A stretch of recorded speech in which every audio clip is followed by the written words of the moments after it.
Olá pessoal, tudo bem com vocês? Uma vez aqui resolvendo uma questão para te ajudar, dessa vez uma questão de geometria. Eu criei ela mediante a um problema que eu vi dando uma aula aí e eu achei interessante compartilhar algo do tipo, né? Então existe uma malha hexagonal aqui do lado, vários hexágonos, um encostando no outro, né, formando uma malha. Os pontos A e B são centros dos hexágonos de lado X, então tem um ponto B aqui e um ponto A, onde ele é centro do hexágono e o lado do hexágono mede X. Beleza, pessoal? Então, como é um hexágono, é uma malha hexagonal, então todos os lados iguais. Ok, pessoal? Ele quer a distância de A para B, apenas isso. Então, um problema de enunciado simples. O que a gente precisa nesse problema? Nesse problema, a gente precisa de lembrar uma relação muito importante do hexágono.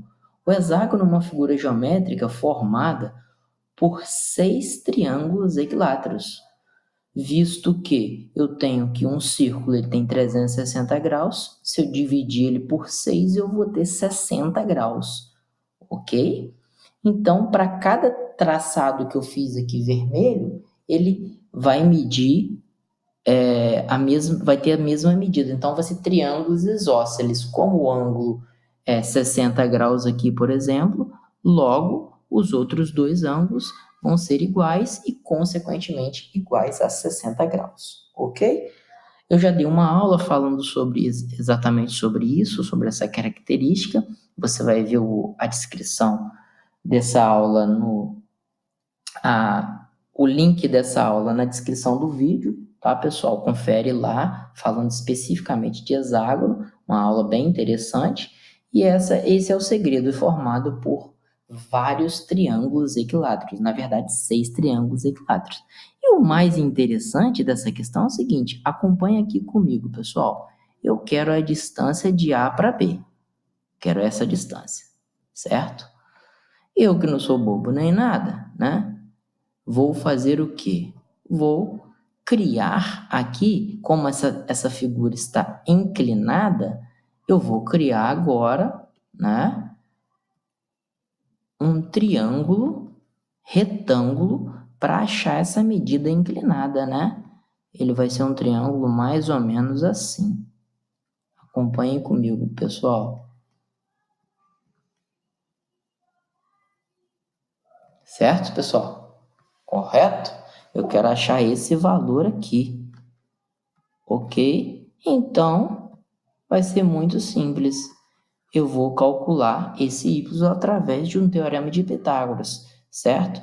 Eu fiz um triângulo retângulo, onde eu tenho esse cateto aqui embaixo e esse cateto aqui vertical. Um maior que o outro, né? Visualmente, os dois eu desenhei de verde. O que eu percebo nessa questão, pessoal? Se vocês pararem para pensar, se liga aqui. Muito cuidado. Esse cateto aqui eu já tenho um triângulo equilátero aqui, certo? Então, esse pedacinho aqui já tem x, x e x. Então, esse pedacinho pequenininho aqui é x.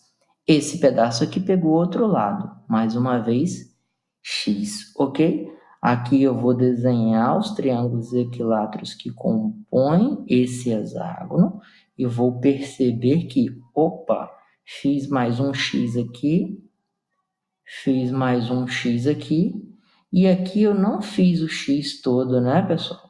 Eu fiz o x sobre 2, ok?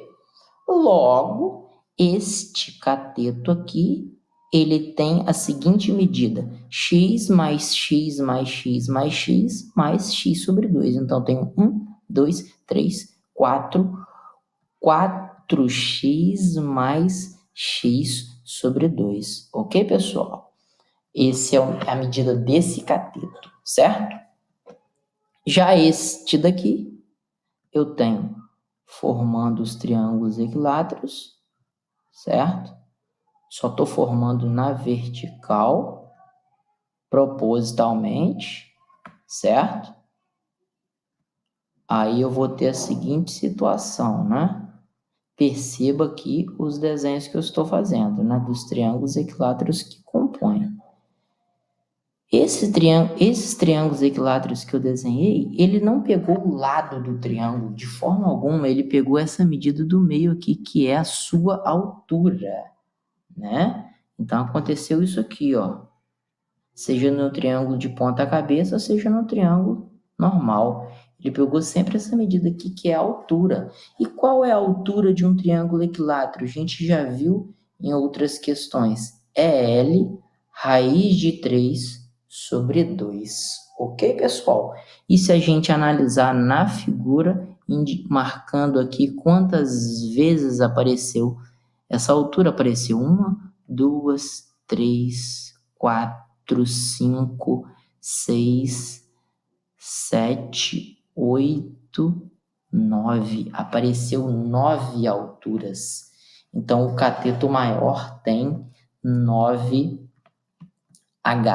Então, os catetos são cateto 1, 9H, e a gente sabe que o lado, né, que é L raiz de 3 sobre 2, o lado desse hexágono eu estou indicando de x, então a resposta deu 9x raiz de 3 sobre 2, ok? Esse é o cateto vertical. O cateto horizontal, a gente disse no início, ele é formado por 4x mais x sobre 2, de acordo com a soma de fração aqui, através da minha tatuagem aqui, eu vou ter 4 vezes 2, 8, 1 vezes x, x, 8 mais 1, 9. Então, eu vou ter 9x sobre 2.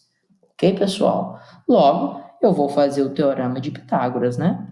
Ok? Então, realizando aqui o cálculo do teorema de Pitágoras, eu vou ter a seguinte situação.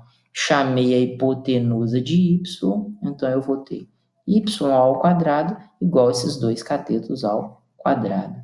9 raiz de 3 sobre 2 multiplicado pelo x, mais 9x sobre 2, todos os dois estão ao quadrado, tanto o primeiro quanto o segundo.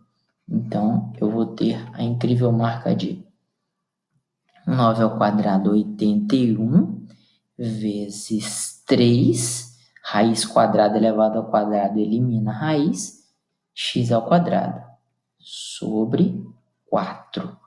Mais, aqui eu vou ter 9 ao quadrado, mais uma vez, 81, x elevado ao quadrado sobre 4, ok? Então, aqui eu vou ter 81 vezes 3, olha que interessante, pessoal, tem uma jogada matemática, eu tenho 81 vezes 3 sobre 4, e aqui eu tenho 81 sobre 4. Então, se eu tenho 81 vezes 3 de um lado e 81 de outro, é a mesma coisa de 81 vezes 4 sobre 4, ok? Eu tenho 81 aparecendo 4 vezes, aqui multiplicado por 3 e aqui apenas uma vez, ok? Então, olha que lindo, eu tive como cortar isso daqui, ok? Então, a resposta final é, esse quadrado aqui eu vou ter que eliminar, então eu vou jogar raiz quadrada de mais ou menos lá, ok? E o número que eu cheguei do outro lado era apenas 81x ao quadrado sobre 4. E todos eu consigo eliminar da raiz. E outra, como eu estou fazendo uma questão de geometria, eu não posso considerar o sinal negativo como uma medida. Então, a resposta é, o valor de y é raiz quadrada de 81 é 9, raiz quadrada de x ao quadrado é apenas x, e 4 raiz quadrada é 2. Então, a resposta é y igual a 9x. Ok? Bons estudos, pessoal!